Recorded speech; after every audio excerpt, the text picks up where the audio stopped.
I'm here today with Shep Hyken. He's one of the world's authorities on customer experiences and the ability to amaze people. And he's also one of the top corporate speakers in the world. He's the author or co-author of 9 books. 4 books where you're the author alone, and 2 of those books I know well because they hit the top of the New York Times and the Wall Street Journal bestseller lists. And those are The Cult of the Customer and the Amazement Revolution. Yeah, Mom's proud of those. Mom's very proud. Very proud. She's happy. Well, in your books and talks, you talk a lot about the customer experience. And before we talk about the how of service, I just want to talk for a second about the why. Why is customer service so very, very important? We're in a struggling economy, so you can look at the small business owner who thinks, well, Shep, I'm busy trying to keep the lights on. I'm busy trying to make payroll.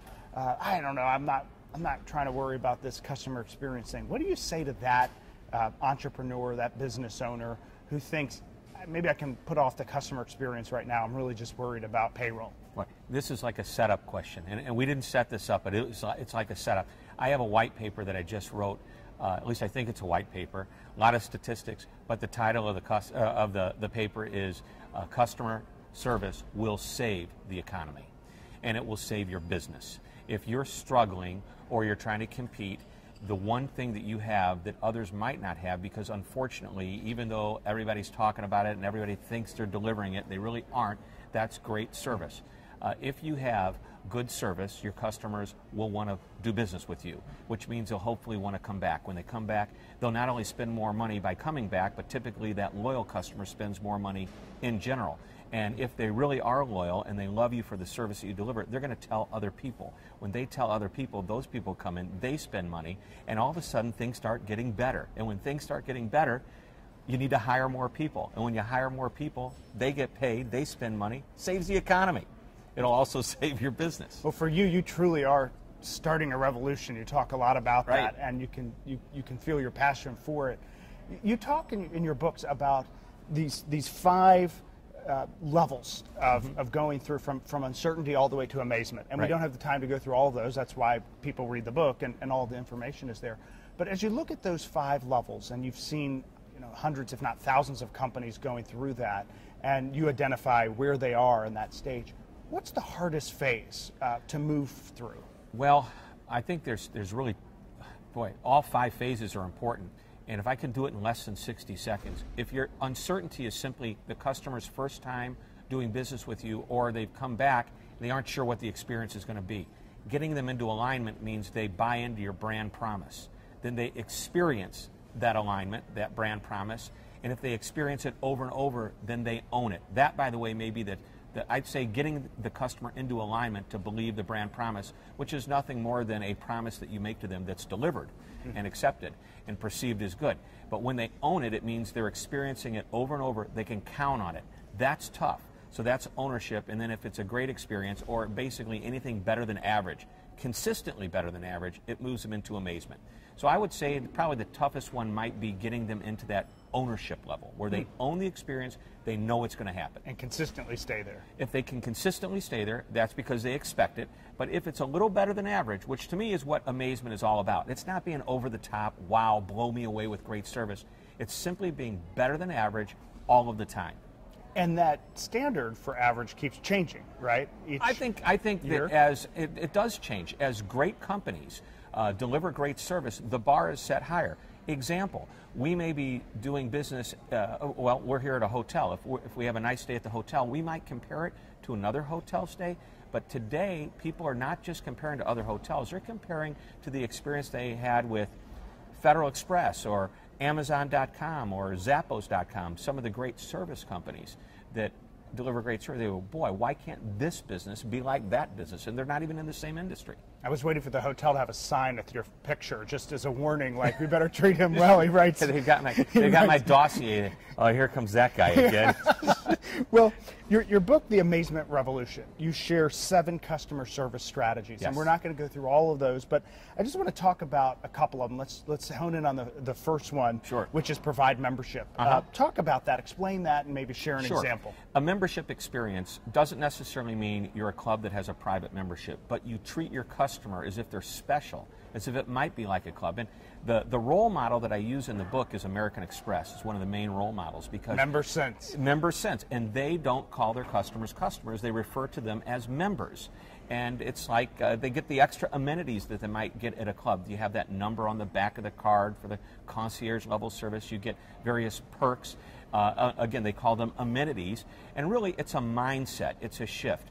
I ask audiences as I'm out speaking, hey, how many of you are members of a private club? And a few people raise their hands. Like, okay, let me ask you another question. How many of you are members of a gym? And a bunch of people raise their hand. Well, there's no difference. The gym is a fee you pay to have access to this place that allows you to work out. And hopefully they treat you like you're a member. And really all you are is a customer. So really it's a simple shift of your way of thinking and maybe even your terminology. You don't have to call them members to treat them like members. But if you can get that mindset, whether they're a client, a customer, a patient, a guest, whatever you want to call them, the membership experience counts to make them feel special. To feel different. Well, I want to jump to number 4. You have a line in this book at the beginning of chapter number 4, which is hire right. Okay. And I love the opening line because you say, companies that operate within the cult of amazement hire for attitude first, then train for skills. Right. And when we're in this economy where people are struggling and making these hiring decisions, that is a different way to look at it. A lot of people would say, well, you know, first look at the skills and let's really hone in on that. And then, oh yeah, these are nice to haves. You're flipping that completely around. Well, it's a cliche. They say hire for attitude, train the skill. However, I want to throw something else in there, and that is whether they have a great attitude and they're totally skilled, they should also have the personality that fits into the culture of the company. Let me give you a couple of examples. The Fudgery is one of my lead role models in this case, and basically this is a cool little group of places that make fudge, and maybe you've seen them at malls around the country, and they make the fudge right in front of the customers in the mall, and then they start singing and dancing, and they get the whole audience, which is the customer that's walking by, involved, and then they give out samples of the fudge. So I walked up to the manager and I said, how do you hire people and find people to work like this? Right. I mean, they were just the most incredible, great attitudes. And he says, well, the first thing before they even fill out the application is they have to audition. I go, what do you mean? They actually have to sing before they can even fill out the application. I go, so if they don't sing very well, they're out. No, absolutely not. That's not the case. No. The fact that they're willing to sing is all they're looking for. They're looking for that personality. They can teach them to make the fudge. They can teach them to run the cash register. But the first thing is they want the personality and the attitude to fit. We're in Nashville. They have to be in tune. Right. They have to be in tune. So the Fudgery here is a little bit higher level than the rest. Probably has a country flair to it, too. Yeah, yeah. Well, howdy. So there's another organization, a hospital chain that I work with, and they had a nursing shortage. Now, that's a skilled job. You have to be, you know, go to school and hopefully it is. Hopefully skilled. We don't want someone who's pretending. Right. So they could hire nurses that were completely skilled, but they also needed to fit the profile, the attitude and the personality, and they use behavioral style assessments to do this. And they would rather shut down a small portion of the hospital because they couldn't staff properly than just put skilled people in who didn't have the right behavioral style, because it would completely erode what they were trying to create in their brand promise.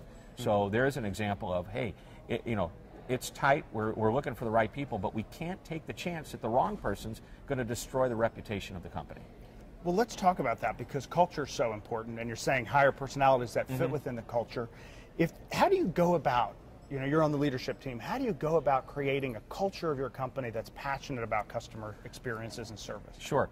That's a huge question, and actually Strategy 7, Walk the Walk, is about the leadership taking ownership. However, I'll go a step further and say that everybody in an organization, when it comes to great service, is a leader. They wear it on their sleeve and they model it for others. But as we talk about leaders, I think the best thing is for the leader to emulate the behavior, to model the behavior for everyone else. I talk about Walt Disney's concept of stooping to excellence, and that was if he walked by a piece of paper, he would stoop down, pick it up, and throw it away.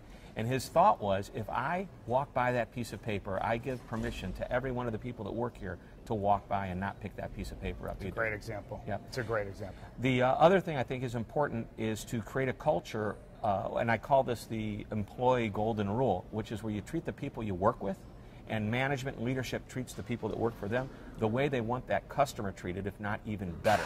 And that really sets the tone for what's to follow. Absolutely. Well, I asked some Twitter friends. I said, I am going to be interviewing world-renowned customer expert, all about customer experiences. And I said, what question should I ask? And here's the one that kept coming back. It was about, what do you do about the difficult customer? The one that you just comes in with an attitude, comes in with, a mindset. Somebody specifically said, like, I'm in a retail store and they're lying that they bought this from us, or they wore this dress and then they're returning it. What do you do about the very difficult customer, and how do you turn them around? It's a wide open question here. So we'll talk about, there are some customers, and let's just put it right out there, that aren't worth doing business with. You don't want them as a member. We don't want them as a member. We don't want them as a customer. Let the competitor deal with them. I'm not saying there are many of them. Even the most difficult ones, or what appear to be the most difficult ones, they may still be customers that you want. But keep in mind, there's a certain point in time, if they start to, if it starts to affect the morale, if they really come at you and they're just not good people and they're not good for your business, it's okay. But here's a couple of thoughts. Number one, you're not trying to win a fight. You're trying to win a customer. So think about what the options are that could hopefully win this person over. Number two is to recognize the customer is not always right. However, they are always the customer. So if they're wrong, let them be wrong with dignity and respect. That's an important key. If there's truly a problem and it's your fault, or our fault, if we're the store or the company that's helping this person out, there's a simple way of taking care of things, and this usually works as long as you don't have consistent problems happening over and over again. If that customer once in a while does come in and they're upset, three things have to happen. Number one, you have to fix what needs to get fixed. Offer to do it. Number two, you have to do it with the right attitude. In other words, there's an accountability to it. Hey, I know you're upset. I wasn't here that day, but I am now here to help you. Or I realize it's, you came here, this was before I even started working, but I will take care of you. That's an accountability attitude. And the third thing is you do it fast, with urgency, speed. So fix it with attitude and urgency. Those three things many times will take that customer from being upset to realizing you're taking care of them. And here's the key. If you do it right, the confidence is built to an even higher level than if the problem had never happened in the first place. Terrific, terrific. I want to turn from that to a different experience. So you're also in boardrooms. You consult with the companies. You're consulting with leadership teams. You're watching how do they treat their people. How do you know when you first walk into a leadership, somebody's hiring you to do a speaking engagement, to consult with them on how to improve the situation? When do you walk in and you look at a team and you go, this is a magic team. This is an amazing team. How do you assess the leadership team? Ironically, I think it's the other way around. It's that we sometimes immediately assess that they're not magical and they're not that great team. Moments of misery, leadership of misery. Yeah, and that's the problem, because most of the time if a company is hiring us to come in, whether it be me do a speech or one of our trainers coming in to do some training, they're on board. Chances are they're already a pretty good company. They're just trying to keep it that level or bump it up a notch. It's the companies that call us up and say, we've got a real problem. We need to turn things around dramatically. I'll start asking questions. And one of the key questions is, okay, I'm in the boardroom talking to these people, or I'm on a conference call, and I'll say, okay, so I assume all of you are going to be in the training when the rest of your employees go through. Oh, no, not us. Right, exactly. No, this isn't for us. This is for them. And I'm going, okay, there's the big red flag right there. It's everybody's responsibility. Even if you're not on the front line, it's not about customer service being a department. It's about it being a philosophy. And it is entrenched in every aspect of the business, every employee of the business, from the CEO to the very most recent hire, all the way even to a maintenance janitor, whatever. It doesn't matter what the job is. They should be focused on really three things. Walt Disney said it best, and I think we can all learn from this piece. If you're hired to work at Disney, you're hired to do three things. Number one, to do the job that you're hired to do. If you take tickets, if you help people on a ride, you sell soda, it doesn't matter. That's your job. Number two, you take care of the guest. And number three, you help keep the park clean. Stooping to excellence. Right. So all three of those things. And I think any company can learn from that. Hire the person, they do the job they're supposed to do, the focus is on the customer. By the way, it could be an internal customer, somebody you work with, and then do your job to make the environment great. Well, this book, The Amazement Revolution, is terrific. One of the shortcuts to success I've always heard is study successful people, study successful companies, and you have loaded this up with examples of successful companies in every chapter for 50 each one of those. 50 companies are represented in there, 50 role models. And it does give you examples to where you say, oh, we could do that if we just added this. Right. So it's a great blueprint for customer service success. Thanks so much for talking thank you, with Skip. me. This is awesome. I really appreciate you. Amazing. Amazing. Thank you. A moment of magic. That's right. Thanks.